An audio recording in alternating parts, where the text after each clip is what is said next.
executing it without any prior. We root now. So this worked. This particular case.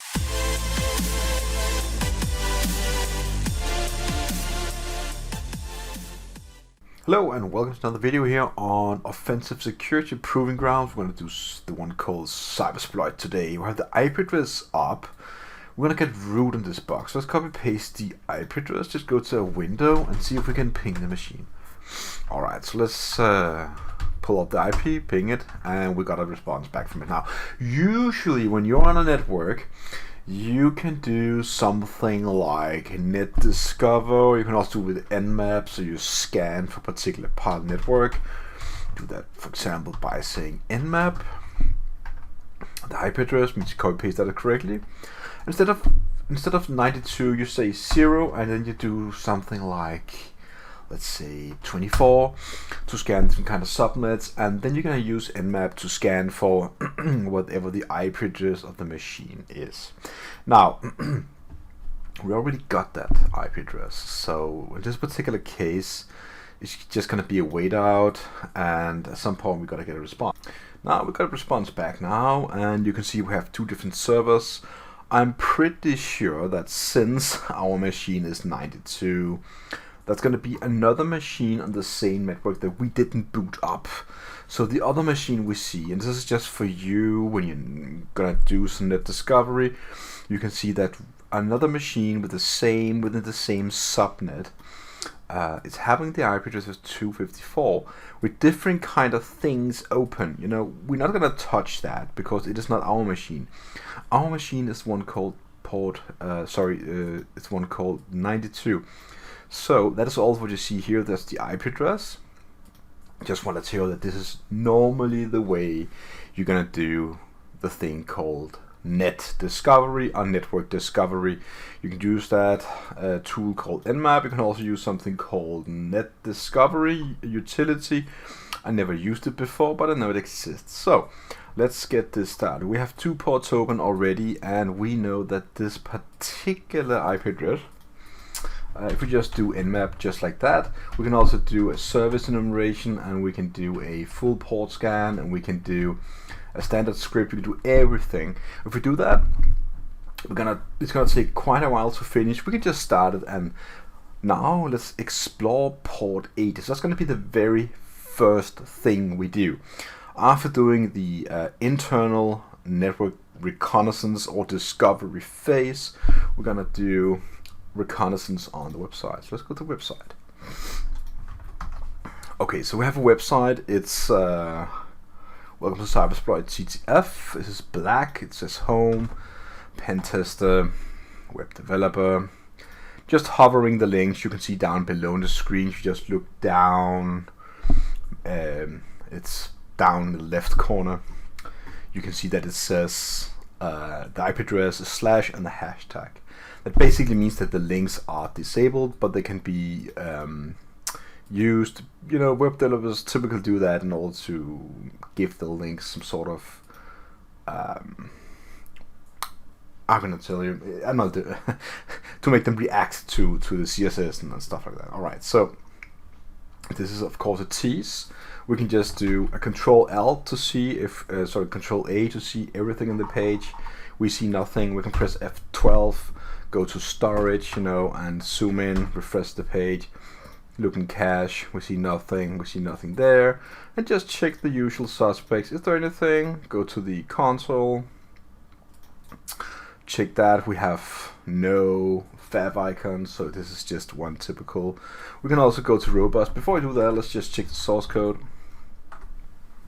And we can see stuff like, you know, we're still doing reconnaissance, normal links, borrowing stuff, bootstrap, username. So we have a username right there. It's a very interesting way to write that, but let's just take a note of that. So let's go ahead and save the username. Let's just copy paste it. Copy, paste username. So we need to find the password for the username now. All right, so it's pretty okay. So let me just be honest. When you find a username like that on a machine like this is of course intentionally hackable machine. you will always think this is for SSH, because what else should it be for? You see no other ports. You see it's still scanning the machine, and the reason why it's so slow, I don't know, but you know, it's taking its time when you're going to use these service enumeration and, you know, default scans, and it's probably just going to do the 2 ports. I don't know if it finds anything else. We don't really know. So now that we have the username, we need to find the password, and we don't really know what the password is, but we're going to try and access robots.txt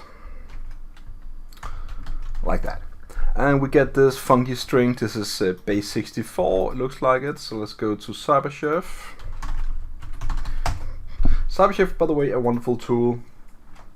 You can do lots of different kind of encoding stuff. So put it in there, and just so from base 64 we get this Cybersploit, YouTube, whatever thing. I don't know what it is. It looks like a flag. Let's just copy paste it.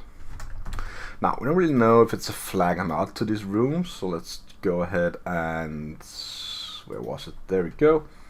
And let's just see if we post that. Will it then accept nothing? The flag submit is not correct. So that is not the flag. If that is not the flag, it might be the actual source code. Sorry, the password for this username. So what we can do now is just go ahead to any console, hit this one here, and say SSH, and with this user add, and then we're going to take the IP address, which is this one. There we go. Press enter. Go ahead and copy paste this. Go back to the right window. Press yes. Permanently add it. It's taking its time. Paste in the password, and we have access. So that was actually the password. Now we don't. This is a good password, I would say, but it's just one of those. You know, we just know when we are doing, you know, these intentional vulnerable machines, then it have to be something like that. So when you think about it, I had so many comments from you guys saying, I didn't know that was the password, I didn't know to look there, I didn't know to look up. How did you know that? It's just, yeah, well, you know, from experience, you know, basically I did this many times. So okay, let's check out the machine. Let's do ls. So we have this local.txt now, so let's do a local.txt. That's gonna be our first flag. We're gonna take that and post it directly there, and it's gonna finish half of it. So basically that means we only need one more flag. Now, what you could do now is many things. Now we have the password, so sudo tagl is of course one of the things that would come into our minds. So what we're basically doing now is doing something called basic privilege escalation methods. So we're just gonna paste in the password since we have it, and we know that the ITSSKV user may not run sudo on this machine named Cybersploit CTF. Alright, so it's really good. You can also go ahead and check out now etc tag password and just see what other users are there. The Cybersploit user, we have root. That's really good. Alright, so you can see the small x basically means that the password is behind a shadow file, so we can cat. And if you can cat that out, you could probably start a, well, you could start a brute force, but we have no permissions to do that. You can see that right here, so no reason to try anything crazy. Alright, so checking for the sudo tagl basically gonna give us the rights. You can also do a cron tab. It's a bit slow machine today, to see if there's anything going on here. No, and it looks like it's pretty empty. Nothing crazy in this particular case. I don't think this is the case where we're gonna check for capabilities. I think I saved that command here somewhere. Get yeah. So I'm gonna excuse myself for just copy pasting a whole link into the browser for one command because I didn't put it into my cheat sheet. Let me just do that for you. So we have the correct one. Capabilities is another way for you to, well, let me explain that. You know, there are two different kind of system rights we can work with. The one called capabilities is whenever a file is giving a special kind of permission to be executed in a special kind of way. Let's say when you're pinging something. Let me just execute this capabilities command. There's a slight chance we're going to see the ping command having the EP set. In this particular case, we are only seeing this one there. It's nothing, but if you saw, for example, you know, ping wherever it is in this machine, bin ping equal to get net raw, I think it's called, plus EP would say, then basically would mean that, you know, whenever you're pinging another machine, you're using the OSI model to generate a raw socket, and that raw socket needs to be created from the bottom, and that require, you know, administrative rights in some certain way or access to the lower layers, and that is what capabilities is all about, giving some sort of capability to a binary file. Some capabilities, as the one I have here, direct link, is an exploit to OpenSSL. So OpenSSL got a capability issue. Now we have no capabilities here for us. We can clear the screen. That is another way for you to check for basic priv escalation. Another very common thing, which is the one I'm pretty confident is going to be using, we don't know, but it could be, it's going to use for look for SUID files. So SUID file is basically a binary file that have the S bit set, or the permission 4000, which basically means that, you know, we can execute a file with the owner of the file's permissions. So if that is root, we can execute a file with root, and if so, we can do that. There's a beautiful site called GTFO bins where we can go ahead and type the binary file and we can see whatever is going on. Now, just out of the bat, we have a really weird file called X right there. I'm kind of scared because I don't know what it is. But we have many other things, you know, PT chown. So if, for example, we have add, so you can go ahead and type add, then you can see there's something called shell command and sudo. We can just press the file name, and if this is working, it can be used to break out restricted environments by spawning an interactive system shell. We have an interactive system shell. There's nothing crazy going on. Used to break in, and we cannot do sudo, so that's not the command for us. So we're gonna read the text. Okay, so this is the way you're gonna use it. Also mtr, I'm gonna go ahead and type that. mtr, is it there? It is. File read in sudo, and the file read is something like, okay, so we can do we can read some file, and that would be interesting just to say, like, create a local variable called L file, and that will be done, you know, like L file equal to etc shadow, for example, and then you would go ahead and just, you know, copy paste this and basically just, you know, paste it in, and you would see that failed to resolve, something like that, and it's just, well, you know how it is.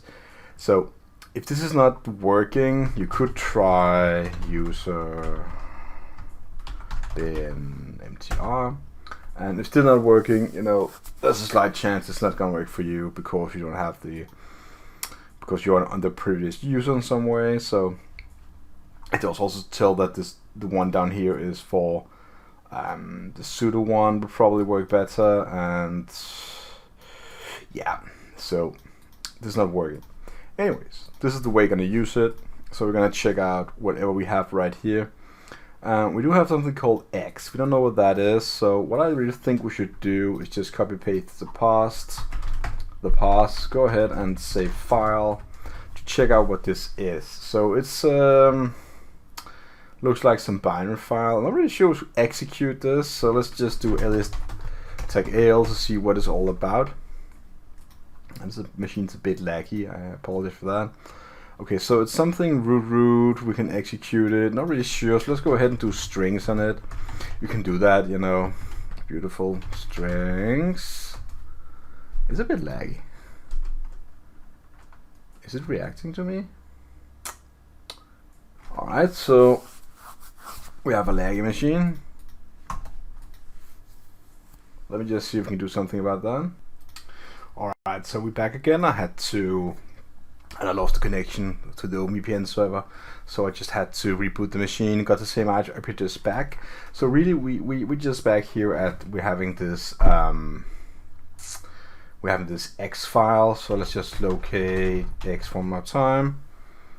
And did I get it? We just did it. Okay, so this was it like etc bin X, was that the one? No. Let's just execute the command one more time. We want to look for our SUID files. And SUID files were the files that's gonna, you know, can execute as the user of the owner of the file. So this is owned by root, and I would be quite interested in doing strings on that. It's still a bit tacky, I think. Let's hope it doesn't go down again. So strings is another command that's going to look for different kind of strings in the file. So we can see any you know things that's going to be text. A lot of different kind of things going on here. Nothing crazy. User bin cannot. Unable to drop UI abilities. Cannot change the unable to drop UID, peripheral species log activitant. User not authorized to run X on the server. So okay, so if we do that, you know,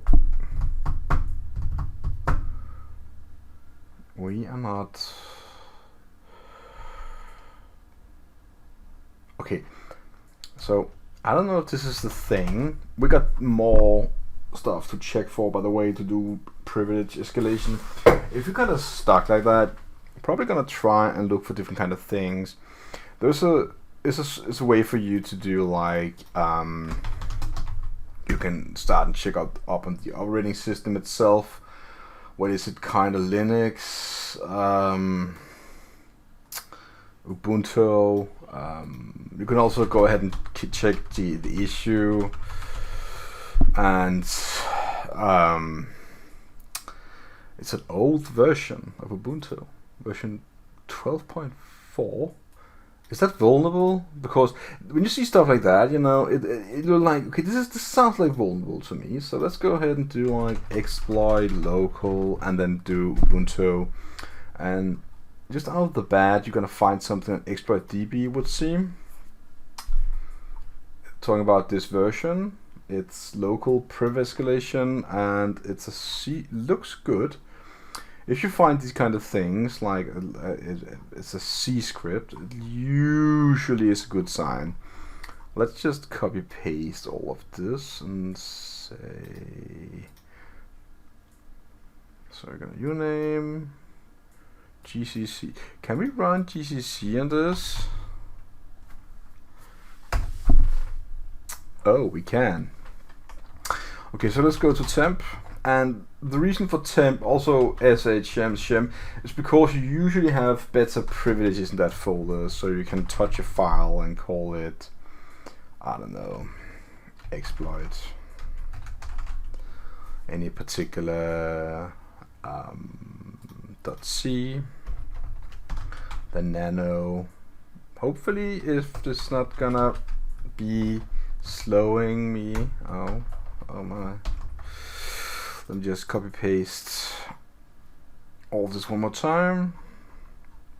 Now, what we're doing now is called exploit, you know, hunting, or we're trying to exploit the system, and we're just trying this command here, and basically just gonna tell us to do GCC exploit tag OE dot. Just, is it like that?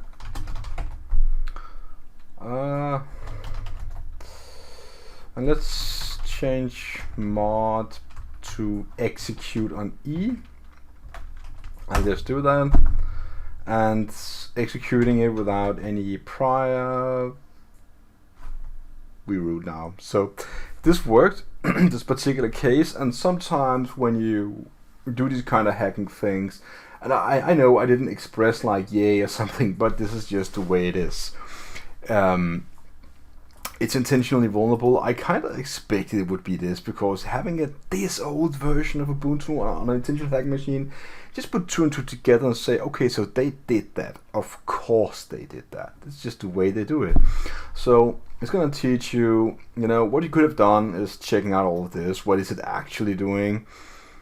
And well, it's doing a lot of things, changing directories, and I must say that if you should know all these kind of things, that's the thing. Writing this and getting to this took some time for someone that's really into the kernel, probably or something like that. It's not normal for pen testers to be that much into the kernel. I would never be that, but just for you to know. So let's just grab the flag, and that's probably going to be in root, if I'm not mistaken. And let's cat out proof the text and take the flag. And let's talk about the machine afterwards, so we got it fully covered. And let's also discuss what we can use this for. Now we did some steps here. We did the first step was enumeration. We found out what the IP address was. We also got it informed, but sometimes we don't know. Also, if there were more machines running, we have no idea. We did actually find one more running, not our machine, but if we were having a small server park, we were scanning with multiple different kind of machines with multiple different kind of IP addresses, that would be the way we would using either Nmap or Net Discovery utility. So we scanned the ports, we scanned the services and stuff like that. I don't think we ever got a response back from the Nmap. We did, and it's kind of giving up on port because retransmission. Maybe, it was just slow. We had a buggy machine, probably. It was a bit slow. I lost the connection. Maybe it's because I'm not paying for this. Maybe that's why it's so slow. I don't know. But anyways, we have a lot of machines to hack. Then we enumerated the HTTP service, by just checking it out and using for robust attacks. What we could have done more is to open up GoBuster, and take the IP address of the machine. We could have done that and do something like GoBuster and do directory scan, just like that. If I can type, it would be perfect. And then, whatever just happened there, it's not my keyboard. Let me try one more time. GoBuster. There.